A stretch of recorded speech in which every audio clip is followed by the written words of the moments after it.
The Pikmin series is something that I picked up during the GameCube era. I had a choice between Luigi's Mansion, Super Smash Bros., Wave Race, I believe, and Pikmin. My friends ended up getting the others, and I thought, well, no one's gonna get Pikmin. I'll give it a try. I ended up rather enamored with the unique new mechanics at play. There wasn't a troop management simulator quite like it, especially not one with this sense of scale. You're a tiny little spaceman in a big open world that just so happens to be Earth. When I would engage in discussions with my friends about Pikmin, I usually heard the same criticisms levied against it. There's not enough time to get stuff I want done. I always feel stressed out by the timer. And my Pikmin, they are all dying and it makes me feel bad, and I don't want to go back and play it. So throughout the Pikmin series, Nintendo has tried to cater to the casual players, and Pikmin 4 is certainly an example of them trying to make the most accessible Pikmin out there, and that's all due to the new addition of Ochi, who's a space dog that joins your crew. So in Pikmin 4, you're just a space ranger who's sent on a rescue mission to save Captain Olimar and all the other people stranded on the hostile planet where the Pikmin live. If you're unfamiliar with Pikmin, this is probably the best place to get started. You get to customize your own captain. The captain doesn't really have a backstory. They're just part of the rescue mission crew, and you can make them look however ridiculous you want, and later on in the game you'll get a few more options to kind of stylize them. You pick a primary color, and that primary color then is represented on your ship. You and your space dog Ochi go on little quests with the Pikmin to then find pieces of your ship so you can expand the range and then look at other lands, and also to unlock new features and bonuses for your character. The game does appear rather linear, but you don't necessarily have to 100% each map to progress. You take your Pikmin and your goal is to find treasures to bring back to your base. It gets sucked up in the ship and then cool things happen. The game is all about what they call Dandori, which is just kind of a frame of mind, being the most efficient captain you can be in a day's time. Yes, there is a day timer here, so you have to get all your objectives done before it turns nightfall. When it's nightfall, hostile creatures come out and eat all the stranded Pikmin. It's kind of horrific. The time system in Pikmin 4 might as well not exist, because at any point during the day, if you've screwed up too much or you left too many Pikmin behind, you can just hit a button and time travel back to the beginning of the day. You just get a do-over. I find Pikmin to be more enjoyable when there's some stakes at play. If I don't pay attention to what I'm doing and I end up losing all my Pikmin, well, that's a consequence I have to bear. If I have a time travel button in the back of my mind, then I'm just gonna be making all sorts of risks and mistakes that I wouldn't naturally make because I know there's no consequences for my actions. So I put a self-imposed challenge on myself to not use the time travel button. I feel the time travel button runs counter to the game's theme of Dandori-ness, and there are these little Dandori challenges all sprinkled throughout Pikmin 4 where you're challenged by these leaf-faced strangers to try and collect all the treasure or defeat all the enemies in an efficient manner to get the highest rank, and then you become the Dandori master. And that made-up word is kind of the philosophy of Pikmin. Dandori as a concept has existed since the first Pikmin game. You're trying to get as much work as you can done in a day's time, so you should always be on the lookout for shortcuts that you can open so the next time around you can accomplish more with the time you're given. And Pikmin 4 has streamlined this process to an absurd degree. You're now given new landing zones for your ship,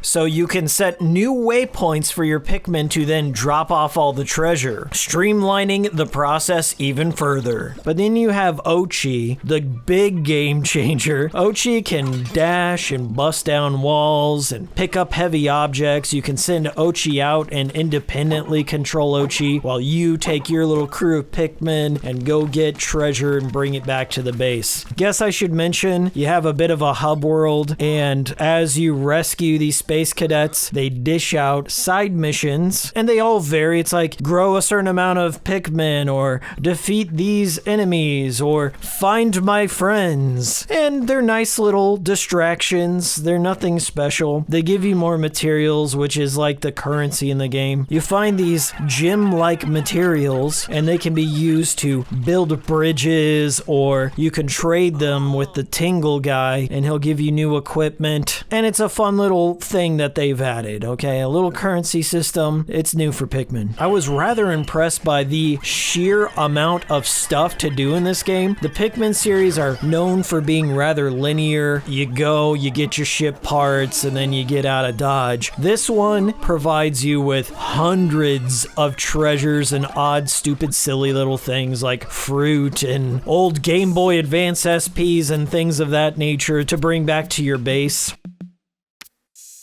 They've included all the delicious looking fruit, all the weird gadgets and pieces of Nintendo history to uncover and dig up. Not only that, but they've included the most amount of enemies to fight, and you are a space ranger surveying this strange world, so when you go back to base, there's kind of like a detailed explanation for what the space rangers think the thing is that you encountered. You can go through and see all the flora and fauna that you've encountered in a confined area, and you can even do things like throw bombs at them or do some practice combat to get better for the next time around. The feeling I get when I play Pikmin is much like a kid playing in a sandbox and digging up some old toy left by another kid. There's just that sense of childlike wonder that is really hard to capture in the modern era. Everything feels so cynical and ironic, and it has to make fun of having fun in some ways, if that makes sense. But Pikmin delivers its wacky concept without too much pretentiousness behind it. It has a real genuine heart behind it. It's something that I would feel in an Onion game or Chibi Robo and the like. You just feel warm, happy, fuzzy feelings when you play it. And that's really hard for me in this modern era. Okay, I don't know many of those games that exist, but this is certainly one of them. I always admire a game that plays with the sense of scale. It truly makes you feel like a small thing in a big world, and it makes you feel a true connection with the Pikmin. Like, you need them to survive. If it weren't for them, you'd be dead, and they are completely cute, and it's sad when they die.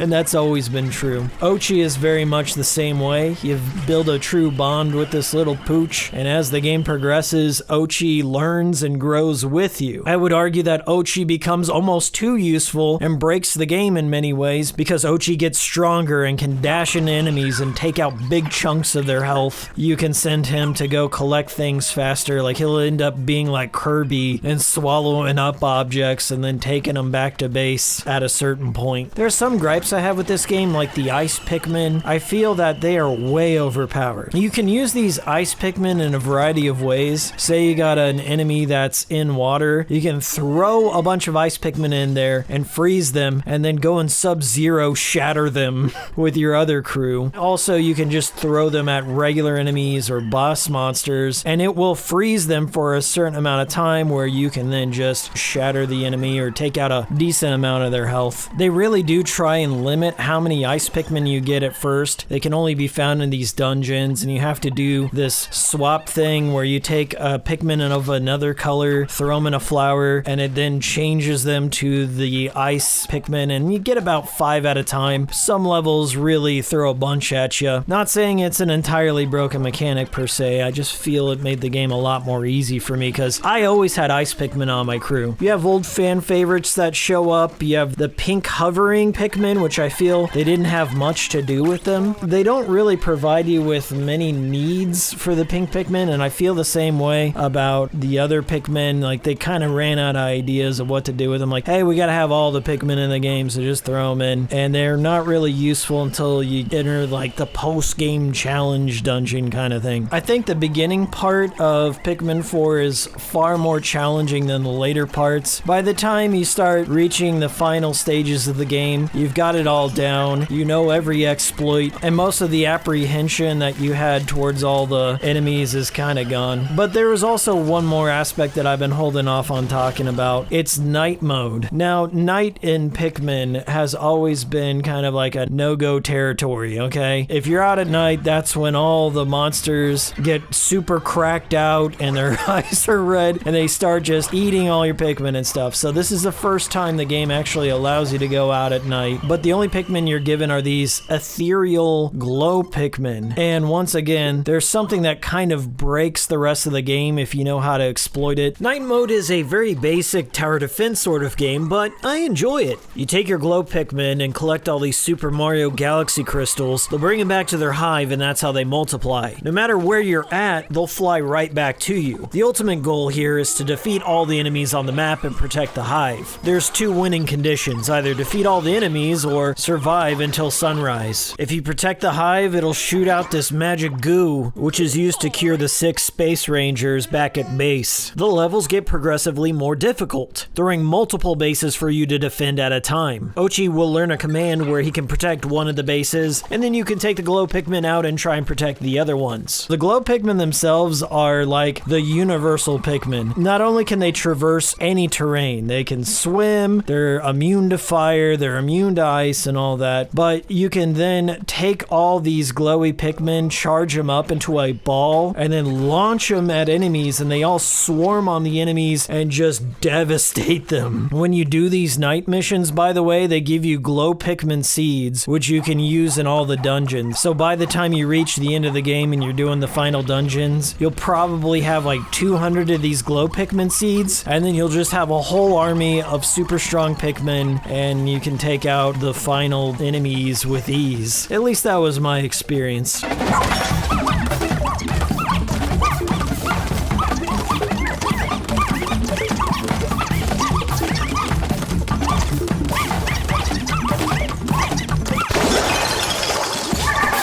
If the game wasn't easy enough, they give you bombs. So you can set landmines, which take out massive chunks of health on enemies. Or you can get like a Bombachu from Legend of Zelda that tracks enemies like a homing device. And other things like the Mario Kart lightning bolt, which just stuns all the enemies in front of you. Health kits and the like. I feel a lot of these accessories are there to kind of help new players out. So I'm not mad that they're there, but if you do take advantage of them, then the game is going to be a cakewalk. Anyways, I'm going to get into some spoiler territory here. Pikmin really doesn't have much of a story, but I guess if you care, skip this part. So eventually, your whole crew rescues Captain Olimar, who happens to be the reoccurring bad guy through most of the game. And then you're given an option to go on Olimar's quest, so you can kind of figure out how he went into this whole predicament and got stranded. The Olimar story is more like a traditional Pikmin game where there is a time crunch. You have a certain amount of days to get ship parts and complete the story before you have to reset and do it again. It never really lets go of the player's hand, because at any time, and this is also true for the main game, you can time travel back. So if you messed up a whole day, you can time travel back and redo it. I beat the whole thing without time traveling back because I felt that was the honest way to play Pikmin, okay? Olimar has this dog named Moss, and Moss grows way faster than Ochi and starts getting all their super strong skills early on. So starts off difficult, more you play, comes super easy as the days progress. But I thought it was nice that they included a little side chapter.